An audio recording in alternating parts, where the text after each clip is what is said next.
ನಮ್ಮ ಪರಮ ಪೂಜನೀಯರಾದಂತಹ ಸನಾತನ ಧರ್ಮಕ್ಕೆ ಅತ್ಯಂತ ರಕ್ಷಕರಾದಂತಹ ಆದಿಶಂಕರರು ನಾವು ನೂರಾರು ವರ್ಷಗಳಿಂದ ಅವರ ಶಿಷ್ಯ ಪರಂಪರೆಯಲ್ಲಿ ಸೇರಿರ್ತಕ್ಕಂಥವರಾಗಿದ್ದೇವೆ.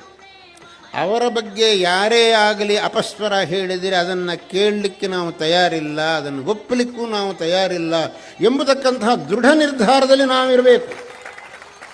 ನಮ್ಮ ಹತ್ರ ಬಂದು ಯಾರೂ ಶಂಕರರನ್ನು ಅಲ್ಲಗಳೆಯುವುದಾಗಲಿ, ಶಂಕರರ ಬಗ್ಗೆ ನಿಂದೆಯ ಮಾತುಗಳು ಹೇಳುವುದಾಗಲಿ, ಶಂಕರರು ಹಾಕಿಕೊಟ್ಟ ಸಂಪ್ರದಾಯವನ್ನು ನೀವು ಅನುಸರಿಸಬೇಕಾಗಿಲ್ಲ ಅಂತ ಹೇಳಿದರೆ ಆಗಲಿ, ಅದು ಯಾವುದು ನಾವು ಸಹಿಸುವಂಥದ್ದಲ್ಲ ಎಂಬುದು ನಿಮ್ಮೆಲ್ಲವರಿಗೂ ಮನವರಿಕೆಯಾಗಬೇಕು.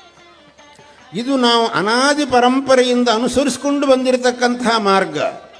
ಈ ಮಾರ್ಗವನ್ನು ಬಿಡುವಂತ ಇವತ್ತು ಒಬ್ಬ ಬಂದು ಹೇಳಿದರೆ ಅದನ್ನು ಬಿಡಲಿಕ್ಕೆ ನಾವು ತಯಾರಾಗ್ತೀವ? ಇದನ್ನು ಬಿಟ್ಟು ಬೇರೆ ಇನ್ನೊಂದಕ್ಕೆ ಹೋಗು ಅಂತ ಹೇಳಿ ಹಂಗೆ ಹೋಗಲಿಕ್ಕೆ ನಾವು ತಯಾರಾಗ್ತೀವ? ಹಾಗೂ ಹೋಗುವುದು ನ್ಯಾಯವಾಗ್ತದ? ಸರ್ವಥೇಪಿ ನ್ಯಾಯವಾಗುವುದಿಲ್ಲ. ಆದ್ದರಿಂದ ಈ ಮಾರ್ಗವನ್ನು ಎಂದಿಗೂ ನಾವು ಬಿಡಬಾರದು. ಇದು ಬಿಟ್ಟು ಇನ್ನೊಂದು ಹೊಸ್ತನ್ನು ಯಾವುದನ್ನು ನಾವು ಅನುಸರಿಸಲಿಕ್ಕೆ ಹೋಗಬಾರದು. ಇದು ಪ್ರತಿಯೊಬ್ಬರೂ ಮನಸ್ಸಿಗೆ ತಗೋಬೇಕು.